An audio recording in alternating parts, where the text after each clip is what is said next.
PowerPlayChess, brought to you in association with Kagi. The most interesting game from round 2 of the Sinquefield Cup was Domaraju Gukesh against Nepomniachtchi. So we have a future world title challenger against a previous world title challenger. Of course, Gukesh will be playing against Ding in November for the crown. Gukesh is actually playing his first ever tournament in the United States. I didn't realise that. I guess he's only 18 years old. He seems to have built up so much experience. But yeah, his first time playing in the States, first time in the Sinquefield Cup. He's white and he's playing a Catalan. Very reliable opening with white. Nepo takes on c4. And now he goes knight c6. I mean, you can play bishop e7 here. You can play c5.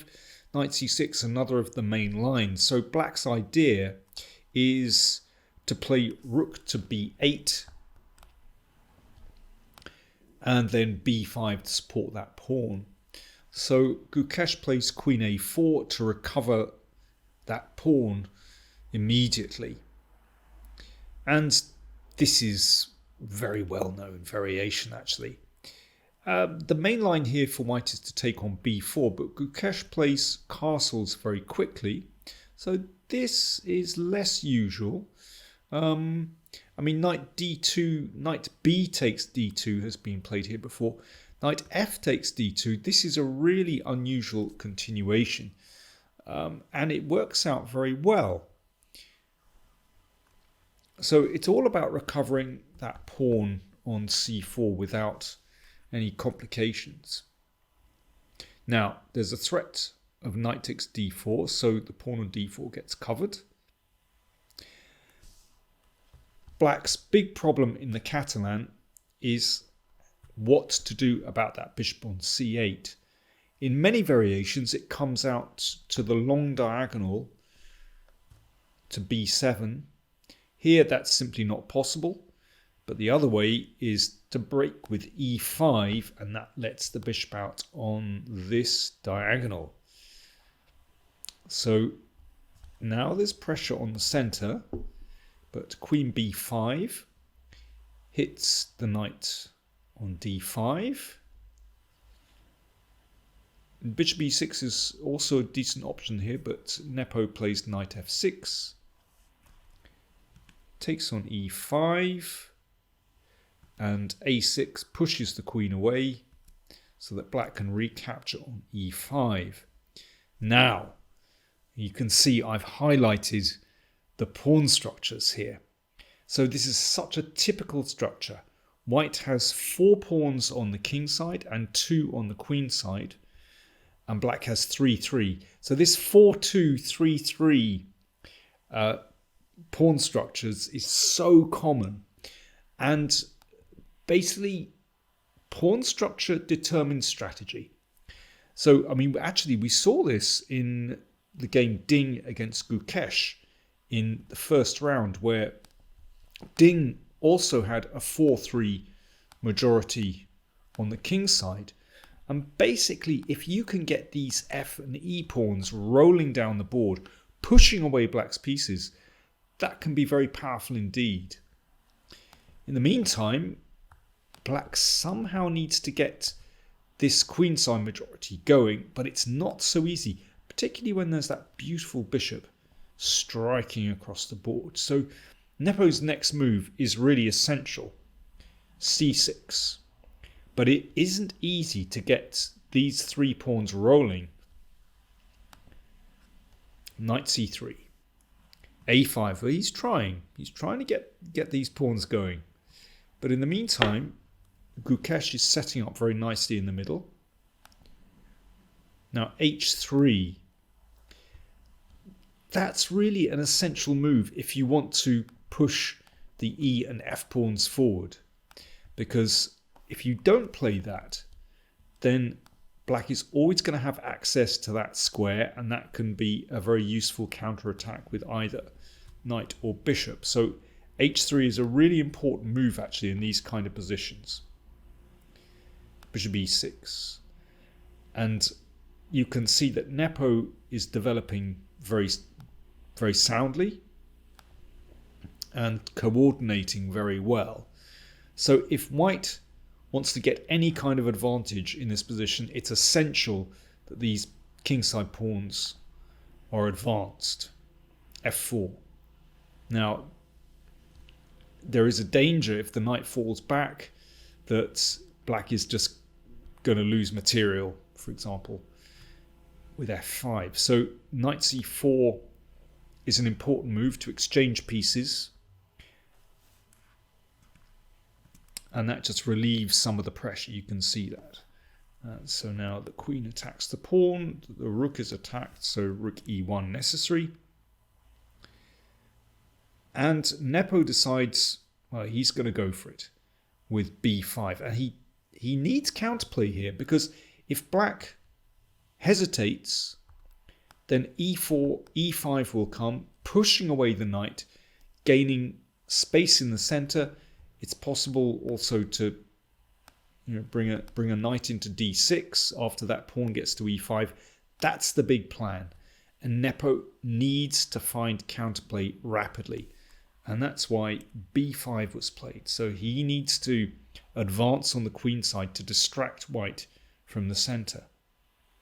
Now, it's an important moment because, of course, I mentioned this bishop striking across the board. It's possible to take that. But actually, black gets excellent counterplay like this. So you can see there's already some pressure here. But okay, queen slides across to defend the bishop. But this is strong counterplay. Black exchanges everything. And rook c1. Now that is an excellent move. So you can see that just for a moment, that pawn is weak with the advance of the f pawn. And this gives black excellent counterplay. If rook takes, of course, then queen takes will pick up, regain the rook. And otherwise, watch this, queen e6, that hits all these loose pieces. And you see, having advanced the f pawn, white's king is also a little bit vulnerable. So it's interesting. Let's just go back a few moves. This move f4, which is really desirable. White wants to advance these pawns. Just for a moment, it leaves white's king a little bit vulnerable. And that's what Nepo is exploiting with this move b5. So bishop c6, too risky. e4 played instead. So Gukesh continuing with his strategy. If he can push that knight out of the way, he could be doing well. So rook d8. b3 pushes the bishop back. And this is, well, again, a very important moment in the game where, white is very close to getting a big advantage if he can advance those pawns. Well, let's have a look. Well, perhaps I'll give the question to you. What would you do as white here? It really is a very critical moment in the game. Okay, you have a think. I'll have a drink. Cheers.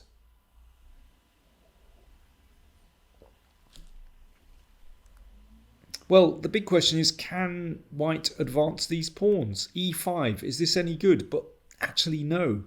A check.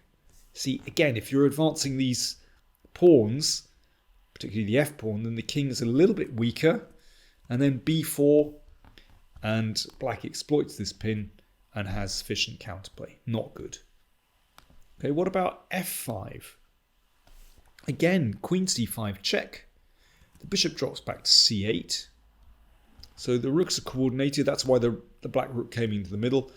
And actually, this is very hard to advance these pawns further because there's going to be an exchange here. I mean, e5 just doesn't work here because of rook takes rook. And yeah, you can see that this one is dropping. So if white is unable to advance with e5, then black will be able to blockade here, and black is again absolutely fine. And again, there's counterplay with b4. So if it's not possible to advance either the E or F pawn, then what do? Well, you can stop it in various ways. You could play King H2.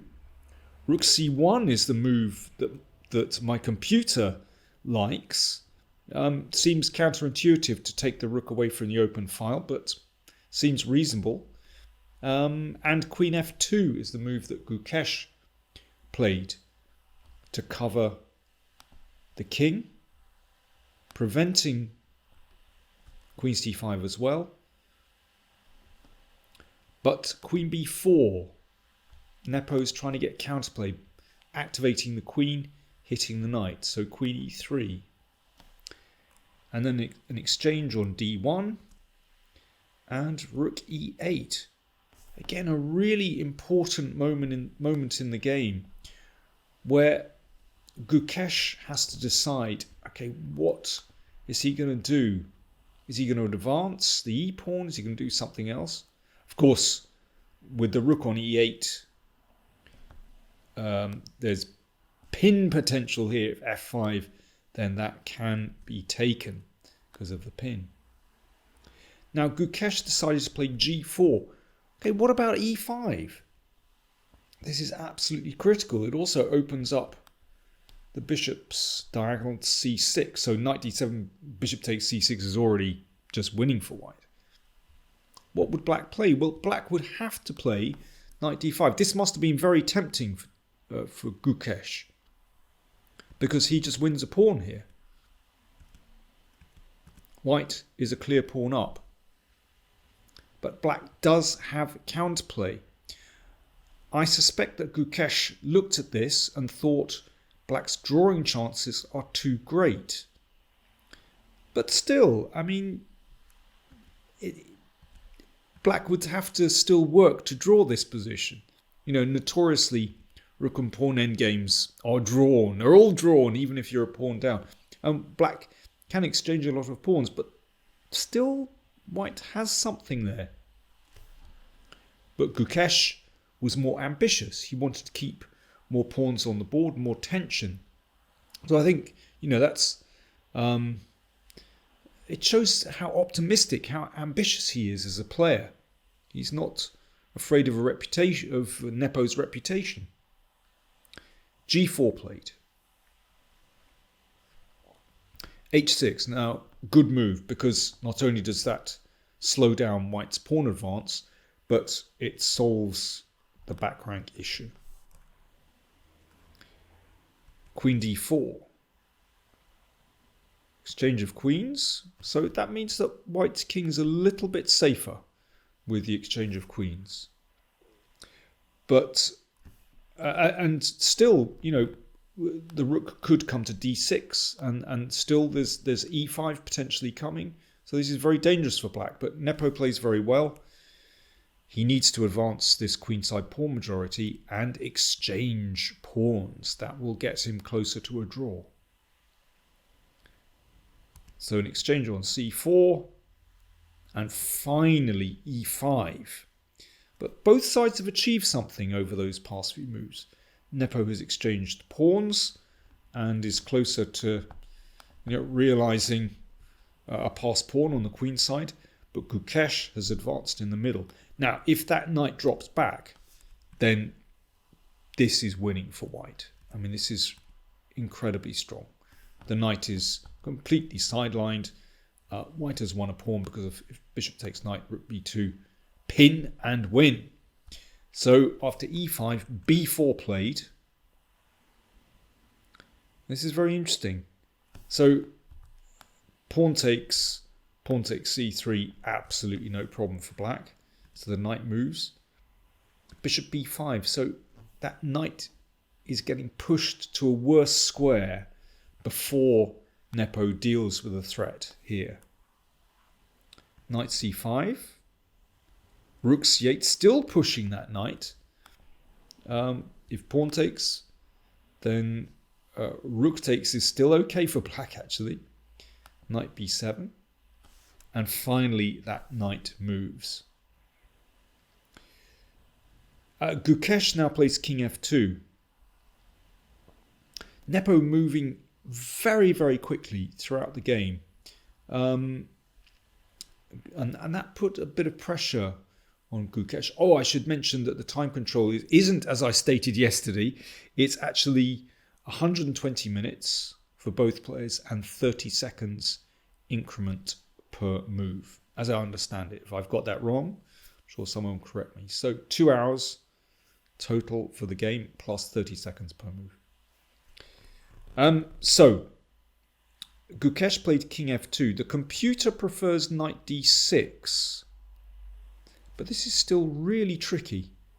It's very hard to evaluate.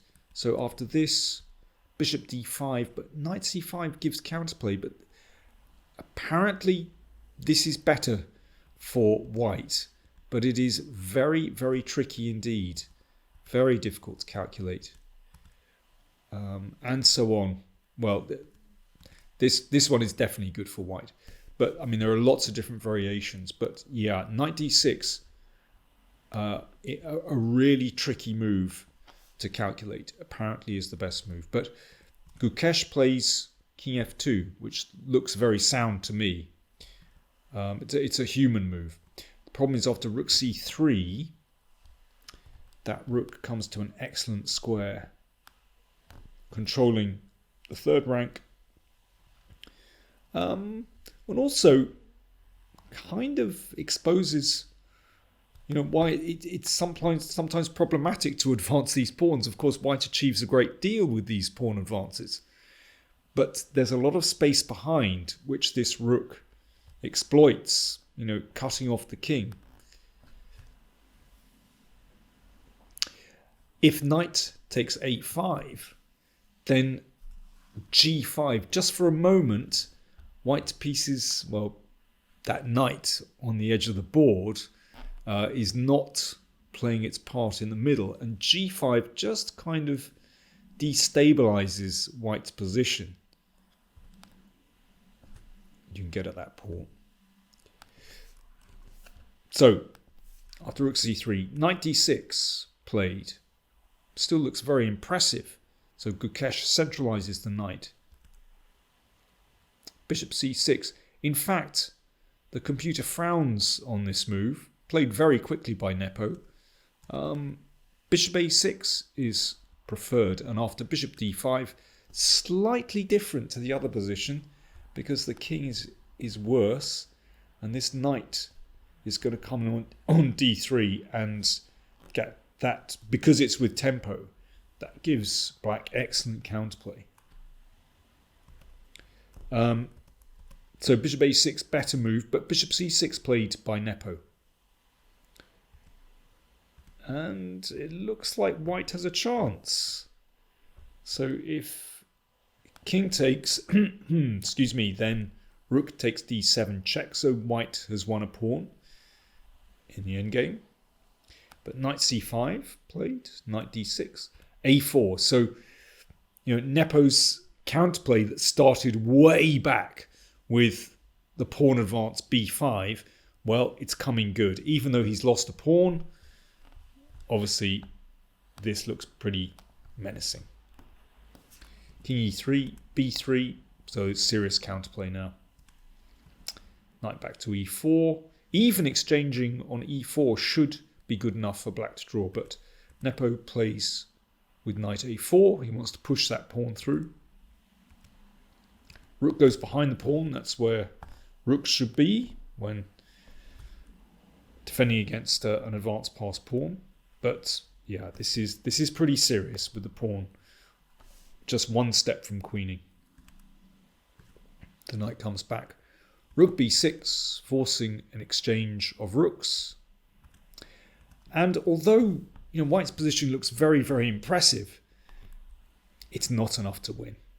Black has just enough counterplay, because the knight has to take care of the pawn, and, well, the king at the moment can't come back. That'll just be taken, and black has an easy draw. Gukesh tries hard, but it's not quite good enough. I mean, this looks incredibly impressive. That's a good move, breaking up the pawns. If f6, then the king finds a way in basically here. And yeah, that's good enough to draw. So Gukesh took on g6. And again, there is just enough to draw. That's an important check. Of course, very well calculated by Nepo. That is his forte. He's a brilliant calculator. And that helped him with the defense. And there we go.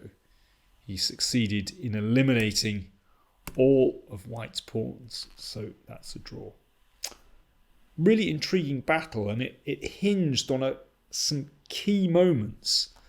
If we just go back, so if we come to the start of the middle game, as I said, it's all about these pawn structures.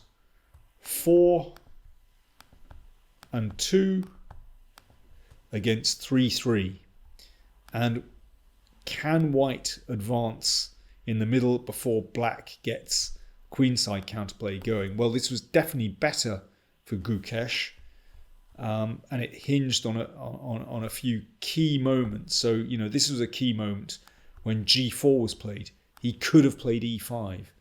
Would he have had enough to win? It would have been close.